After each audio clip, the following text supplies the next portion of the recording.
The Eastern Front in early 1944 presented a military catastrophe in slow motion. After the catastrophic defeat at Stalingrad in early 1943 and the decisive Soviet victory at Kursk that summer, the German war machine found itself in a relentless fighting retreat across a front stretching nearly 800 miles. The once invincible Wehrmacht now faced overwhelming Soviet forces that grew stronger with each passing month. By March 1944, the strategic situation had deteriorated to such an extent that even the most optimistic German commanders recognized the inevitable unless radical changes were implemented immediately. The statistics alone told a grim story. Where the Germans could muster approximately 1.2 million combat troops, the Soviets fielded over 4 million fresh soldiers, supported by endless streams of American Lend-Lease equipment and a growing arsenal of tanks, artillery, and aircraft that dwarfed German production capabilities. Field Marshal Erich von Manstein, arguably Germany's most brilliant operational commander, watched this unfolding disaster with growing alarm. The man who had masterminded the stunning Ardennes offensive that crushed France in 1940, the architect of the spectacular Crimean campaign that captured Sevastopol, now found himself commanding a front that was collapsing under sheer weight of numbers. His military genius had temporarily stabilized the situation through his famous backhand blow operations, daring tactical withdrawals followed by devastating counterattacks that had bloodied the Soviets at Zhytomyr and elsewhere. But these were temporary solutions to a fundamental strategic problem. Germany was trying to hold too much territory with too few resources. Manstein understood what Hitler refused to acknowledge, that you cannot defend every inch of ground without losing the army in the process.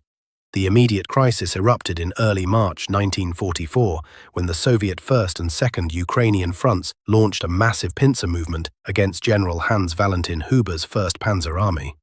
Within days, nearly 200,000 German troops found themselves completely surrounded in what would become known as the Kamenets-Podolsky Pocket. Radio messages flooded German headquarters, each more desperate than the last. General Huber's transmissions to Berlin became increasingly urgent. Complete encirclement imminent. Request freedom of action. Situation critical.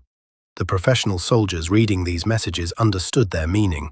Huber needed permission to break out before the Soviet ring hardened into an iron trap. Hitler's response from his East Prussian headquarters was characteristically inflexible. "Stand fast," he ordered. "I will send relief." But no meaningful relief could be organized. The German reserves had been exhausted, the Luftwaffe could no longer guarantee adequate air supply, and the surrounding Soviet forces grew stronger by the hour. Manstein watched in frustration as Hitler attempted to micromanage the battle from 500 miles away, issuing detailed orders to regiments that had already been overrun, demanding counterattacks from divisions that existed only on paper. The disconnect between headquarters reality and frontline truth had never been more apparent. It was against this backdrop that Manstein made the fateful decision to confront Hitler directly. He coordinated with Field Marshal Gerd von Rundstedt, the senior German field marshal who commanded the Western Front, but shared Manstein's concerns about Hitler's increasingly irrational leadership. Together, these two respected professionals, both veterans of the Great War, both recipients of the Pour le Mérite, both architects of Germany's early victories, determined that someone must make Hitler understand the mathematical certainty of defeat if current strategies continued. They requested an urgent conference at the Wolf's Lair, Hitler's heavily fortified headquarters in East Prussia. The request itself was unusual. By 1944, Hitler preferred to summon commanders rather than receive them as equals. But the gravity of the situation compelled him to grant an audience. The stage was set for what would become one of the most significant military conferences of the entire war. Two different philosophies of warfare were about to collide. The professional soldier's understanding of tactical reality versus the dictator's ideological commitment to willpower over circumstances. Manstein prepared his arguments with mathematical precision. He gathered intelligence reports, situation maps, supply inventories, and casualty figures. He rehearsed his presentation, knowing that Hitler hated lengthy briefings and was prone to interruptions. He understood that this might be the last opportunity to avert total disaster on the Eastern Front. The journey to the Wolf's Lair took Manstein through a Germany increasingly showing signs of strain. Rail lines damaged by Allied bombing, cities blacked out at night, civilians growing weary of a war that showed no signs of ending. For a professional soldier like Manstein, these were all symptoms of the larger strategic sickness. Germany was fighting a war it could no longer win by conventional means. Yet when he arrived at the Wolf's Lair on March 25, 1944, he entered a different reality altogether. The massive complex, hidden deep in the Masurian woods, operated with eerie normality. Soldiers went about their duties, guards changed posts, officers moved between bunkers, all seemingly oblivious to the catastrophe unfolding at the front. It was as if the Wolf's Lair existed in a parallel universe where the Eastern Front wasn't collapsing, where Soviet armies weren't advancing, where German soldiers weren't dying by the thousands each day. This disconnect between headquarters and battlefield would define the coming confrontation. The Wolf's Lair in March 1944 was a monument to paranoia and power.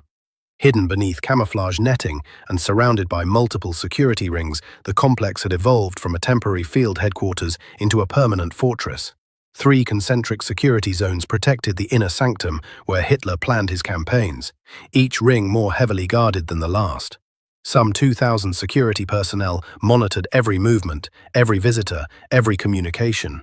The air hung heavy with tension and the constant hum of generators that powered the elaborate communications network linking Hitler to his distant armies.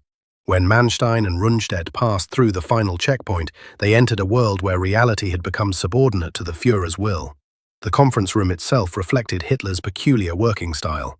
Maps covered every available surface, with situation reports stacked neatly on side tables. The main briefing table, massive and ornate, dominated the room. Hitler sat in his accustomed position, flanked by his loyal acolytes, Field Marshal Wilhelm Keitel, head of the Armed Forces High Command, General Alfred Jodl, Chief of Operations, and Martin Bormann, head of the party chancellery. The presence of these men was significant. They represented the new military leadership that valued loyalty above competence, obedience above innovation.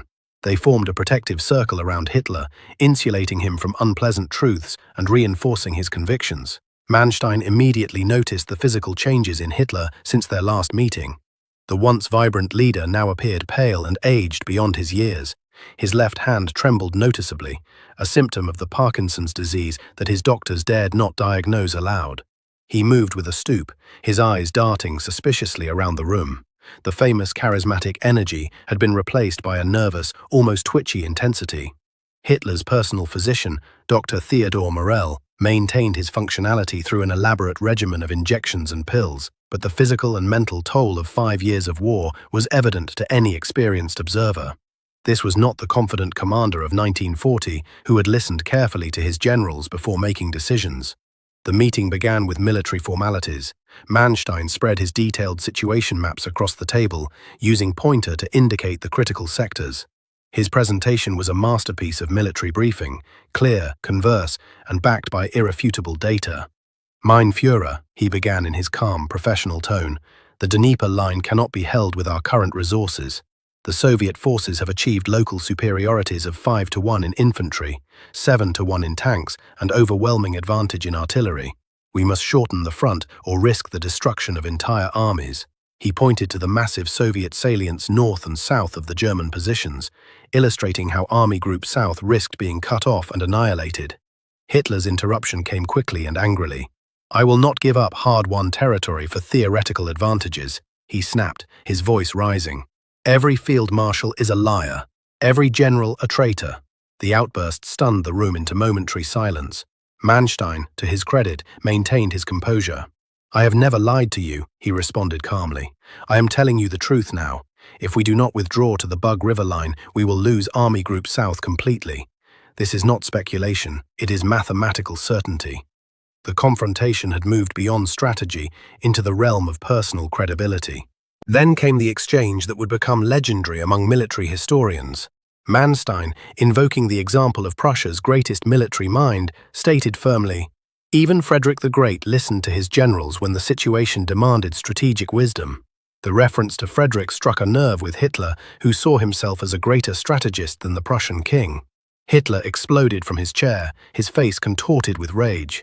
"I am not Frederick the Great. I am the Führer. I lived through 1918. I will not see another revolution." This reference to the German collapse in World War I revealed the psychological trauma that drove all of Hitler's strategic thinking.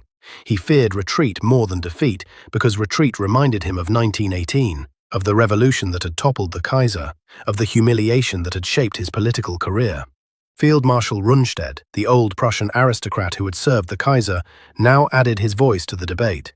"Mein Führer," he said with the authority of his 70 years, "we are losing entire divisions to these stand-fast orders. The soldiers are fighting bravely, but they cannot fight mathematics. We must preserve the army to fight another day." Rundstedt's intervention was significant. As the senior field marshal, his words carried weight, but Hitler would not be moved.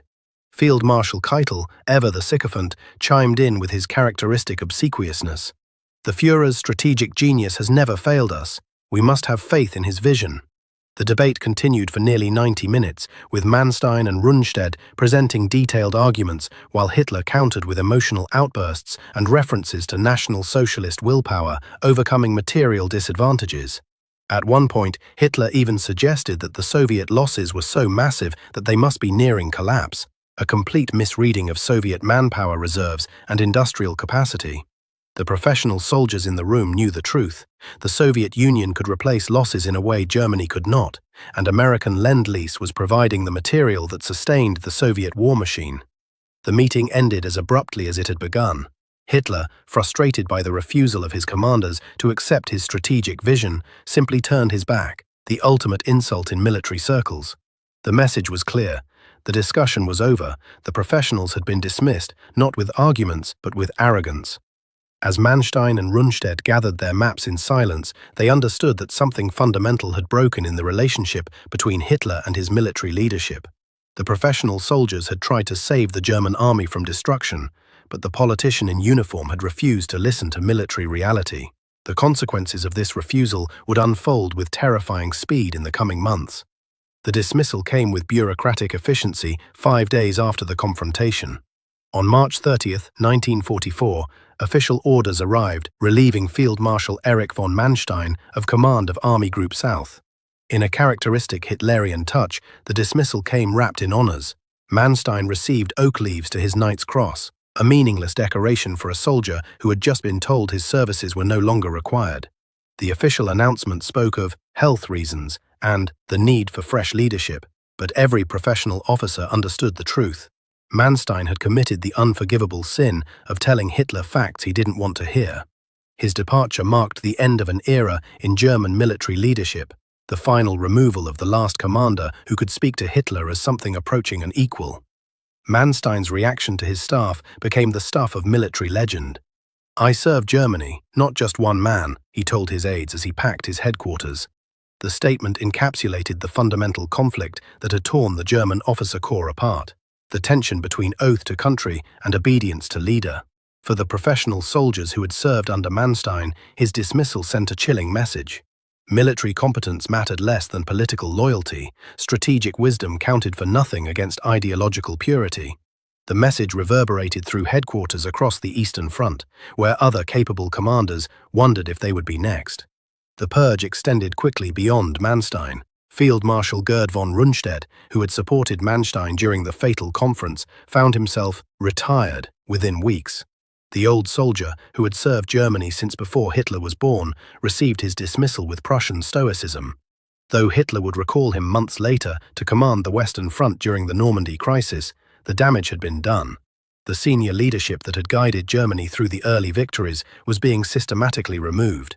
In their place came men like Field Marshal Walter Model, the Führer's fireman, whose reputation rested not on strategic brilliance but on ruthless execution of orders regardless of military logic. Model's famous statement, "Who is Hitler? I only know the Führer," encapsulated the new spirit of unquestioning obedience. Hitler's immediate response to the March confrontation was Directive No. 11, establishing the concept of fortified places, cities and strongpoints declared impregnable that would be held to the last man and the last bullet. The order read like something from a previous century, ignoring the realities of modern warfare where bypassed fortifications became meaningless. Professional soldiers read the directive with horror. They understood that these fortresses would become death traps for their garrisons, tying down valuable troops in positions the enemy could simply isolate and ignore. The cities of Kovel, Tarnopol, and Kamenets-Podolsky itself were designated as these fortified places, and within weeks their garrisons were annihilated, exactly as Manstein had predicted. The reaction among the professional officer corps ranged from despair to silent fury. General Heinz Guderian, appointed as Inspector General of Armored Troops, wrote in his diary, "The last voice of reason has been silenced. We are now led by madness." Frontline commanders reported plummeting morale as soldiers realized their lives were being sacrificed for no military purpose. One battalion commander's letter home, intercepted by military censors, captured the mood. "We are being led by madness. The Russians outnumber us 5-1, yet we stand in places that have no meaning. We are dying for nothing." Desertion rates, previously negligible in the German army, began to climb steadily, but the most significant consequence of Manstein's dismissal was the effect it had on the various resistance circles within the German military. The conspiracy to remove Hitler had existed in various forms since 1938, but it had always lacked unity and courage. Many potential conspirators had looked to Manstein as a possible leader if Hitler were removed, a respected field marshal who could legitimize a new government and negotiate a peace with the Allies. With Manstein gone, this hope vanished. Colonel Klaus von Stauffenberg, who would later plant the bomb in Hitler's headquarters, reportedly told fellow conspirators, "Now there's no other way. The last check on Hitler's madness is gone. We must act ourselves." The months following Manstein's dismissal saw a dramatic acceleration in resistance planning. Where previously the conspirators had numbered perhaps 24 active participants, now the circle expanded to over 200 officers from every branch of the service. The Abwehr, military intelligence, under Admiral Canaris, became a hive of conspiracy. The General Staff headquarters at Zossen became a center of resistance planning. Even the replacement army, responsible for training and supplying new troops, became infiltrated with officers determined to remove Hitler. The very structure that Hitler had created to control the military was turning against him.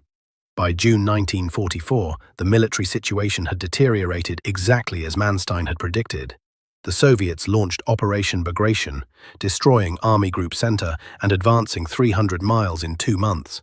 In the west, the Allies landed in Normandy and began their relentless push toward Germany. The professional soldiers who had warned Hitler now watched as their predictions came true with terrifying precision.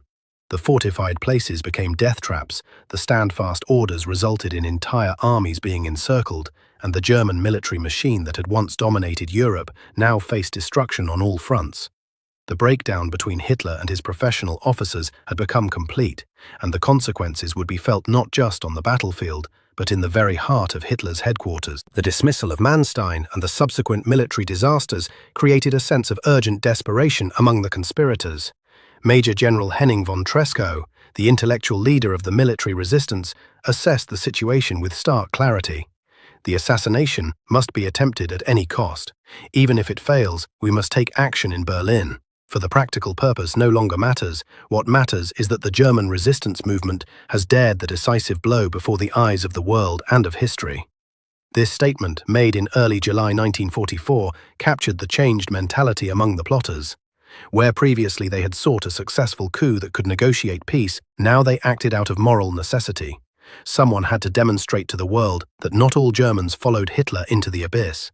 Colonel Klaus von Stauffenberg emerged as the central figure in this final phase of the conspiracy. Severely wounded in North Africa, with one eye, his right hand, and 2 fingers of his left hand missing, Stauffenberg brought both iron determination and unique access to the plot. His appointment as Chief of Staff to General Friedrich Fromm, commander of the replacement army, gave him regular attendance at Hitler's military conferences. The irony was profound.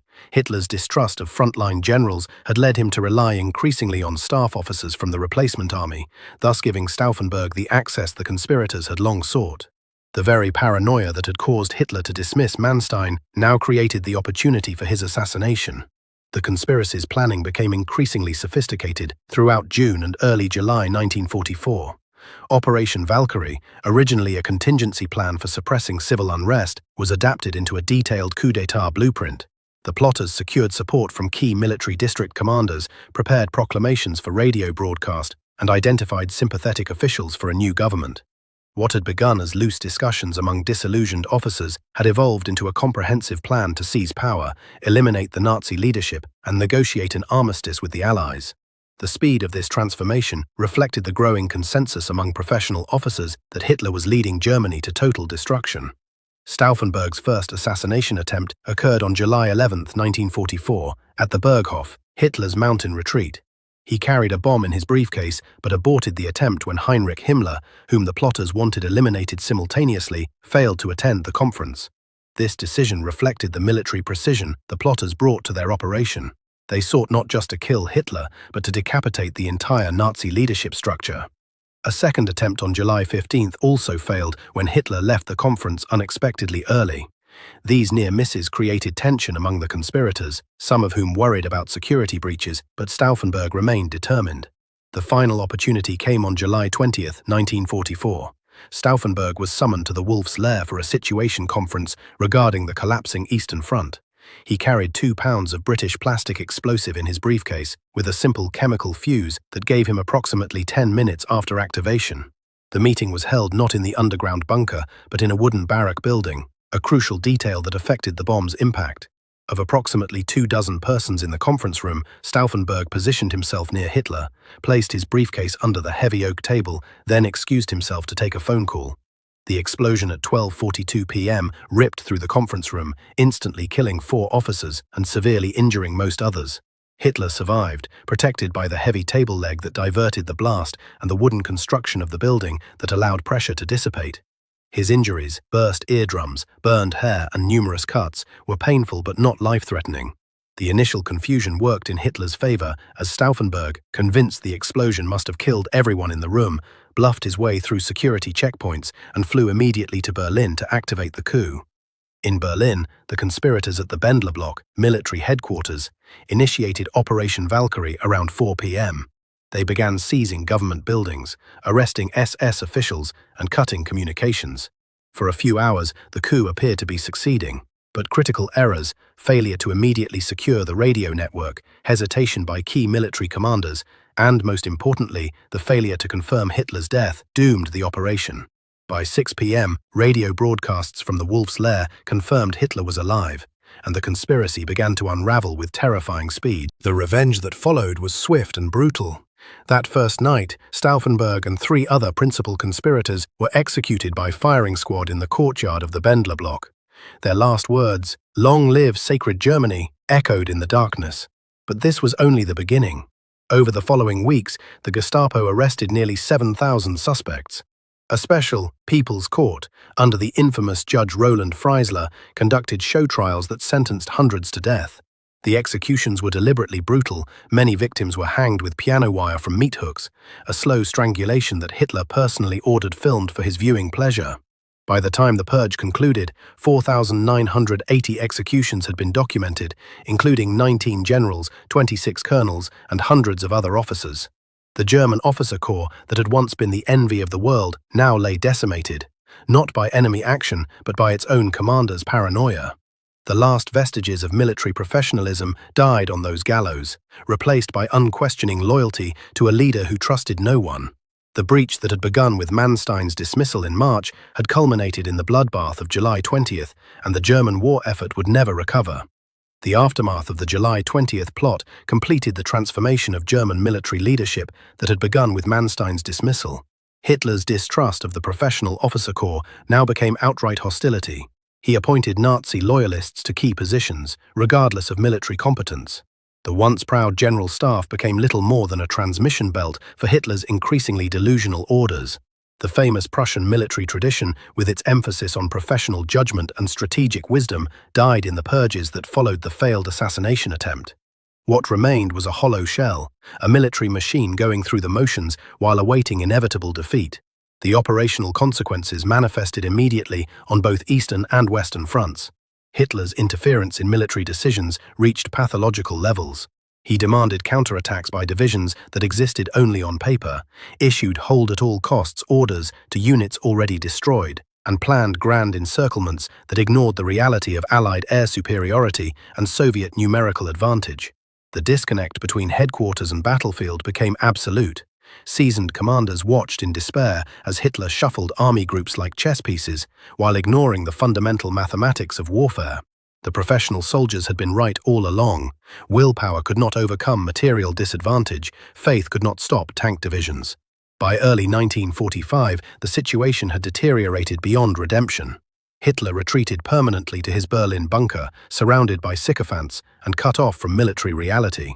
His famous situation conferences became surreal exercises in self-deception.